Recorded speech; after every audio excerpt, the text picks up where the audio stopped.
2,000 years ago, a man walked dusty roads with no army, no palace, no social media. Yet his words outlived empires. Not because they were loud, but because they were true. Jesus didn't just speak about heaven. He spoke into real life, anxiety, pride, failure, forgiveness, purpose. These are 10 of his teachings that still confront us, comfort us, and call us higher today. Teaching 1. Love God and love others. Jesus said the greatest command wasn't complicated, not hidden, not reserved for the religious elite. Love God and love people. Everything else flows from that. Not religion without relationship. Not rules without compassion. Not loud faith with a cold heart. In a world obsessed with self, image, status, validation, Jesus redirects the heart outward, toward the unseen, the overlooked, even the difficult people we'd rather avoid. Your faith isn't proven by what you post, how often you quote scripture, or how spiritual you sound. It's proven by how you treat people when no one's watching. Teaching 2. Forgive, even when it hurts. Jesus didn't say forgiveness would be easy.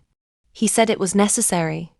Because bitterness chains you to the past, and unforgiveness keeps wounds open.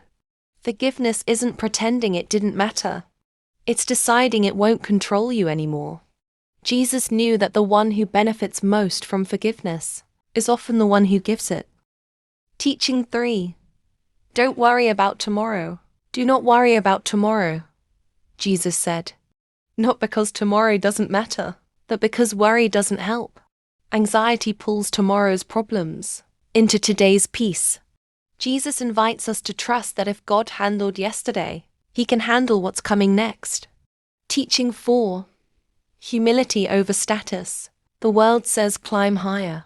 Jesus says kneel lower. The world measures greatness by titles, followers, and applause. Jesus Whoever measures wants it by to be my towels, disciple must deny unseen themselves, obedience, and quiet take up their faithfulness. cross daily, He flipped the and follow definition me. of greatness upside down. In His kingdom, the way up is down. The crown comes after the cross. The most powerful person in the room isn't the loudest voice, or the one with the most influence. It's the one who serves without needing credit, who shows up when no one's watching, and loves without keeping score. True humility isn't thinking less of yourself, it's thinking of yourself less.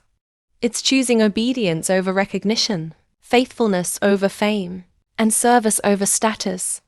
Because in the hands of Jesus, humility doesn't lower your worth, it reveals it. Teaching 5. Look inward before judging others. Jesus spoke directly to hypocrisy. Before pointing out someone else's flaw, He told us to examine our own heart first. Not to shame, but to grow.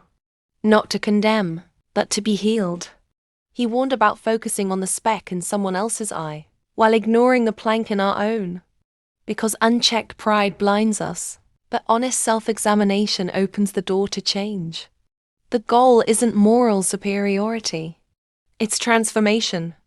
Not winning arguments, but becoming more like Him. When you look inward, grace gets room to work. When you own your weaknesses, mercy becomes natural.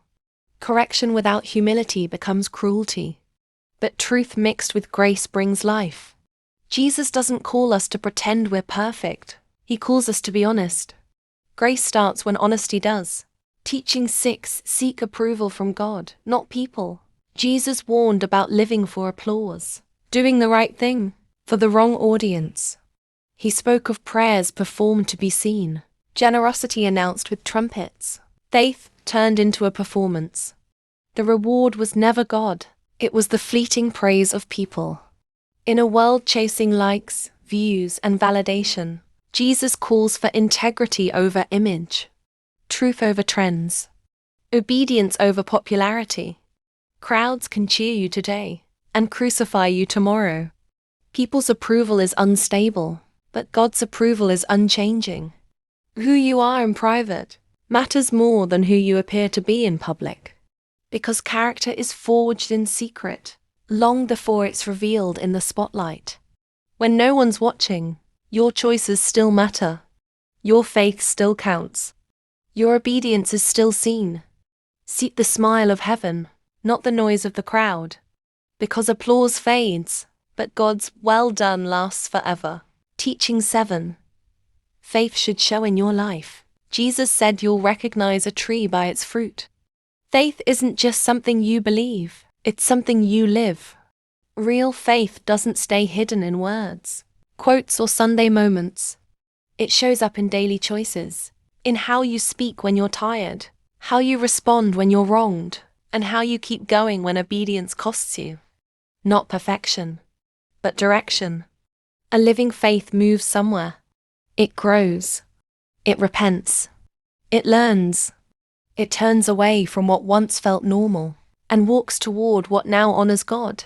A changed heart produces a changed walk, even if the steps are slow, even if you stumble, even if progress is hard to see day to day. God isn't counting how fast you move. He's watching where you're headed. Faith that's real will eventually be visible, because what God changes on the inside will always begin to show on the outside. Teaching 8. Serve. Don't just be served. Jesus washed feet, not as a symbol for a photo moment, but as a way of life. The Son of God chose the posture of a servant, kneeling where others expected him to rule. Purpose isn't found in being above others, collecting titles, praise, or comfort. It's found in lifting others up, especially when no one is watching, especially when there's nothing to gain. Jesus redefined greatness, not by how many serve you, but by how many you're willing to serve. He didn't wait to be treated right before doing right. He served even those who would abandon him. When life stops being about you, your image, your recognition, your convenience, it starts meaning something more. Service stretches the heart beyond self-interest. It turns ordinary moments into eternal ones. In God's kingdom, the towel matters more than the throne. And the ones who pour themselves out in love are the ones who truly live. Teaching 9. The right path isn't always popular. Jesus spoke of a narrow road, not because he wanted life to be hard, but because truth is often resisted. The wide path promises comfort, approval, and easy agreement. It blends in. It avoids conflict. It asks nothing and costs little. The narrow path builds character. It requires conviction when compromise is easier, obedience when applause is louder elsewhere, faithfulness when walking away would feel safer. Not everything popular leads to life, and not everything difficult is wrong. Some resistance is a sign you're standing for truth. Some loneliness is proof you're being led, not followed. Jesus never promised popularity, he promised purpose. And sometimes the right path is quiet, costly, and misunderstood, but it leads exactly where life is found. Teaching 10. Grace over perfection. Jesus met people in failure, before they fixed themselves, before they had answers, before they had their lives together. Grace came first, not as a reward for good behavior, but as a gift to broken hearts. He didn't excuse sin, he healed sinners. He didn't lower the standard, he lifted the burden. Grace doesn't ignore truth. It walks with you toward it. It doesn't say, stay the same. It says, you're not beyond redemption. Perfection says, try harder or you don't belong. Grace says, come as you are and be transformed.